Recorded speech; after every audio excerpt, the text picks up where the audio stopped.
Hello, America and the world. I woke up this morning to a video that my friend gave me. He owns this juice company here. It's called Manipur Juice Company. You probably can't read that. It's backwards.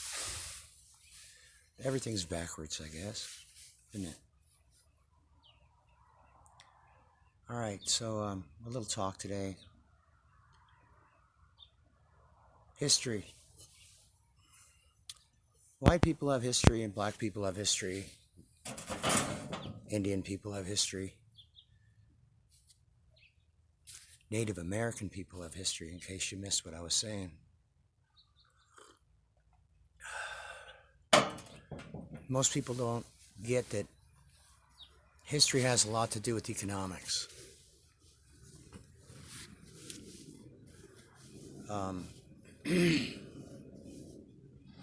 So if you know about Tulsa and you know about black history, and if you're in Colorado and you're a miner and you know about the great massacres that happened in 1910 and 11, you know about history. If you're a Chinese person and you know about how they built the railroads in America, you know about history.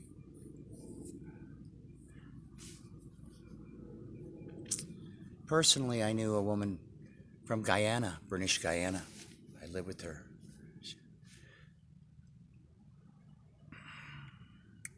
She was brought to America through the Christian organization. And she was very resourceful. She spoke English fairly well. She was small. She was a very resourceful person. She told me she used to, back in the day, in British Guyana. Now, how can somebody get to British Guyana from India? Dravidian type of an Indian woman. That's because her family was brought over as slaves.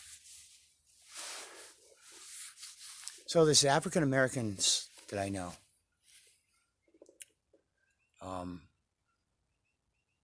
most of them, I watched a woman on the street, must have been 32 years old. She didn't even know what she was doing here in Las Vegas.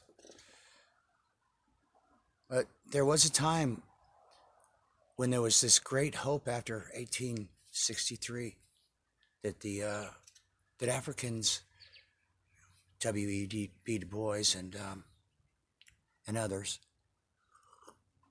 had a great hope for the people, because so long, for 400 years, they were told that you're just nothing but animals.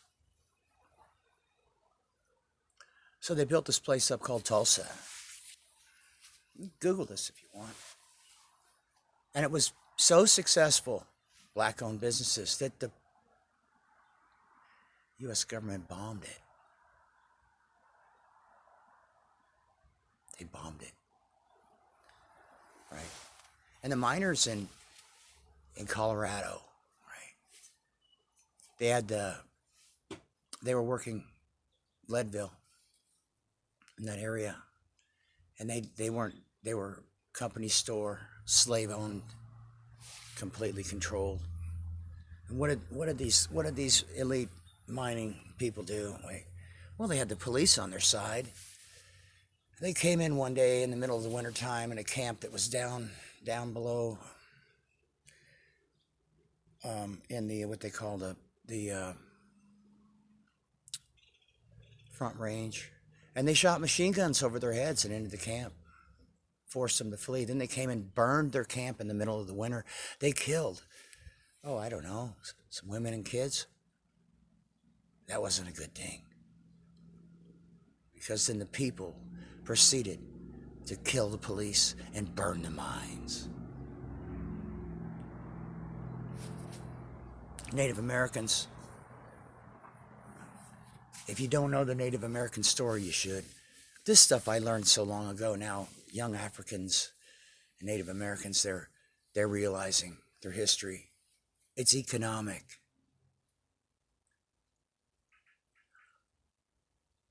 Where's the bad guys?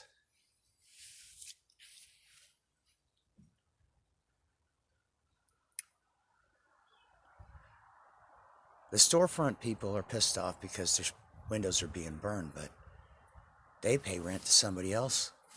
They pay for that building, don't they? Where are the elites right now? You don't even see the elites. They have special malls. They go underground or on top, wherever.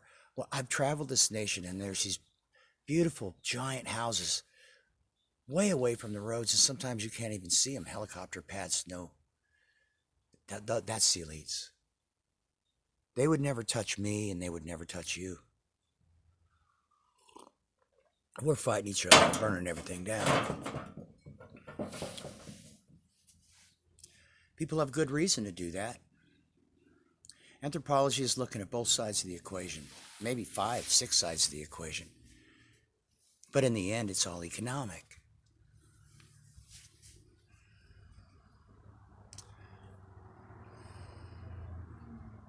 Okay, we are resourceful people. And I challenge anyone, I don't care what your skin color is, and I challenge somebody to go and make a friend to any one of these groups that I'm speaking of, and go live in their house for a bit.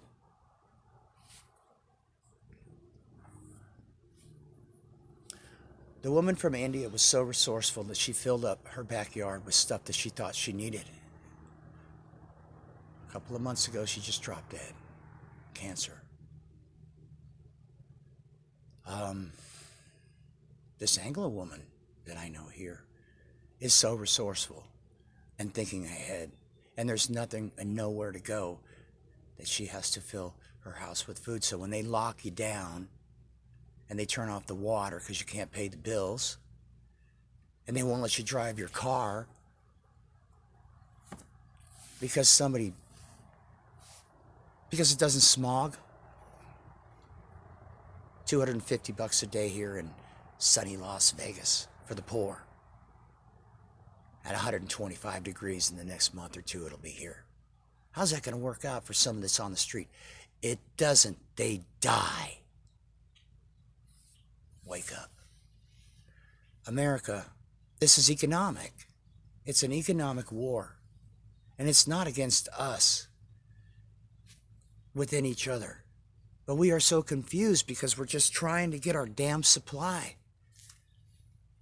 We're confused because, don't all white people look alike? Yeah, they do. To an Indian, to a Filipino, national, I've been there.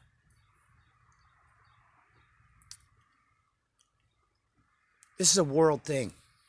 It's about supply, and there ain't none. They're shutting it down. It's all economic. I'm going to say that again and again because you guys need to understand. The enemy is something that's the enemy to human beings. And the current state of the world that we're in has been engineered. So that's why this here is here. That's why there's 6 vacuum cleaners there. And that's why there's a house full of all kinds of food, because this person that I know is a nurse. She wants to feed the poor. She doesn't want to hoard everything. She wants to feed the poor.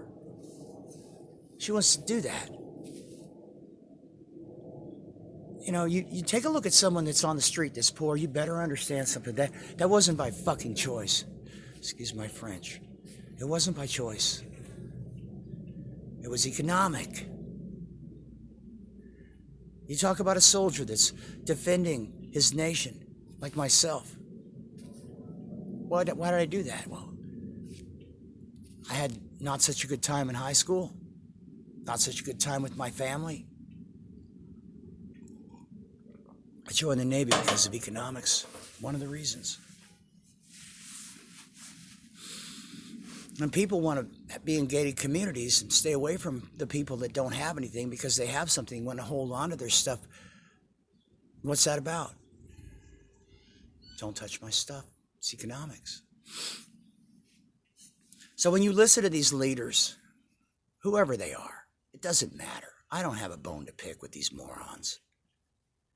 you better get something. It's economic.